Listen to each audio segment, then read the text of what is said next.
What's up, folks? How's it going? This is Watch. Hope you guys are all doing well, and today we're going to be doing a head-to-head comparison between two of my favorite PC/Xbox controllers that are out there right now. I'm talking about the Thrustmaster eSwap X Pro, as well as the Xbox Elite Series 2 controller from Microsoft. Now, if you haven't seen our overview of the Thrustmaster eSwap X Pro controller, definitely make sure to do so. You can find that video either by clicking on the card or going down in the description down below. But essentially, it's a fully modular system that allows you to change the thumbsticks and D-pad configuration to either an asymmetrical Xbox style one or a more parallel PlayStation style configuration. Beyond that, like the Elite controller, you can change the actual tips of the thumbsticks, whether you want a more convex or concave style surface, and you can even swap out the side grips, which are magnetically attaching, as well as the triggers for different textures or color combinations. Furthermore, you can even swap out the individual modules for specific games.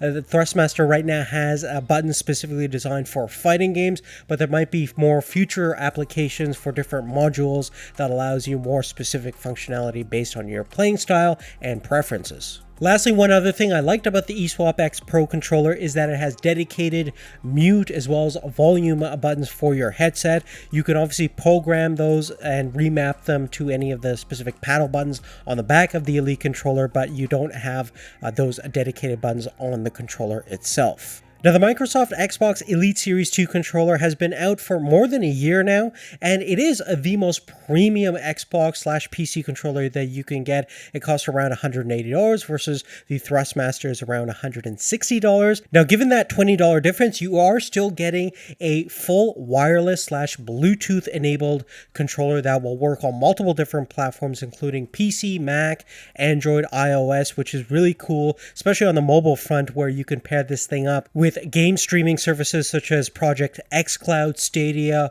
or even Steam, or really any other mobile gaming platform that allows you to utilize a Bluetooth controller like this. And in terms of the core differences coming from the original Elite controller to the Series 2, Microsoft has definitely done a lot of work to make this thing the ultimate Xbox controller. Firstly, you can adjust the tension of the thumbsticks themselves up to 3 levels, from loose to kind of tight. Interestingly, Thrustmaster's original eSwap controller thumbsticks were actually kind of loose feeling, and they've increased the tension of those thumbstick modules by up to 33%.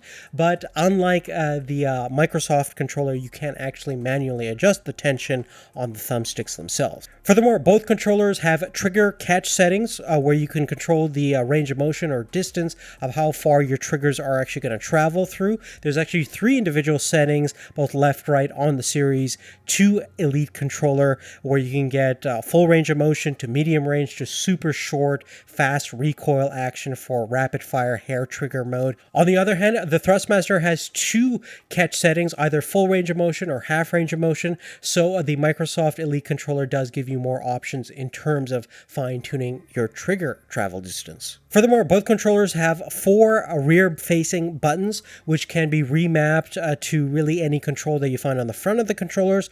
On the Elite Series 2 controller, you find that these buttons are actually paddles, which are definitely a little bit more ergonomically friendly than the smaller buttons on the Thrustmaster eSwap X Pro controller, which are kind of angled out, but are definitely smaller and more cumbersome to reach, especially during the times when the front portion of your hand is occupied by the controls at the top portion of the controller. Now, in terms of the tactile feel of the buttons themselves, let's start with the A, B, X, Y buttons. They're definitely more clicky or mechanical-like feeling on the Thrustmaster. You can hear a nice satisfying click when you initiate a button command. Now, on the Elite side, the A, B, X, Y buttons are definitely softer and a little bit more dampened. And although some might like the soft touch feel of the Xbox controller, I prefer a more faster, kind of clickier, mechanical style A, B, X, Y buttons, which are more closely found on the Thrustmaster controller. Now, one thing is for sure, I think most people will prefer the feel of the D-pad on the Elite Series 2 controller. It feels a lot more sturdier, stable, and has more travel distance between all the extreme edges, and definitely feels more refined and higher quality than the D-pad module that we find on the Thrustmaster side. Furthermore, the Series 2 Elite controller also has highly dampened bumpers as well as triggers, very satisfying to use, and bring a level of quality and premium build quality that's really not found when you click the bumpers or the triggers on the Thrustmaster controller, which feel a little bit more plasticky and generally less satisfying to use. Furthermore, regarding the shape and overall comfort of each controller, I do have to say that the Elite Series 2 wins over here as well. The shape of the controller is near perfect. That's probably why Microsoft hasn't really messed with the shape for God knows how many years now. And they've also improved the rubberized textured finish on the controller side grips, and it definitely feels very sturdy in the hand. It has an adequate amount of ventilation where even if you get a little sweaty, it won't really affect your performance too much, and very, very comfortable to use for a prolonged period of time. Now, I don't have any major complaints over the shape and overall comfort level of the eSwap X Pro controller.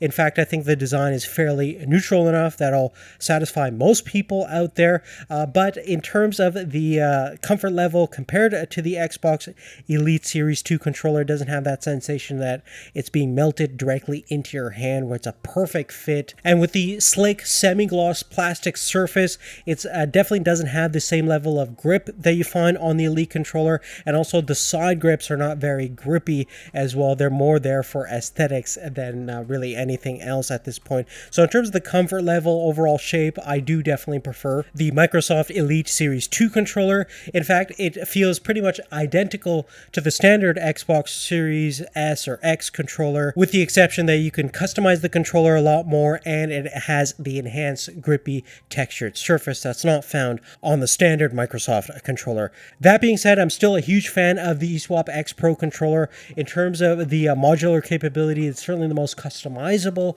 controller that's out there on the market right now, and if you're looking for a flexible wired gamepad for competitive gaming environments that has a lot of customization features and a lot of room to grow, it's definitely an option worth looking into. If you want more information about both these products, check out the description down below for more details on that. Now, we're also going to be having an ultimate controller showdown in the future very, very soon. I'm working on the video right now talking about possibly the best controller on both the PlayStation, Xbox, and PC side to see which gamepad for 2021 is the ultimate one. So definitely make sure you're subscribed to the channel, have post notifications turned on, and we'll see you real soon in the next one. Take care, and thanks for your support.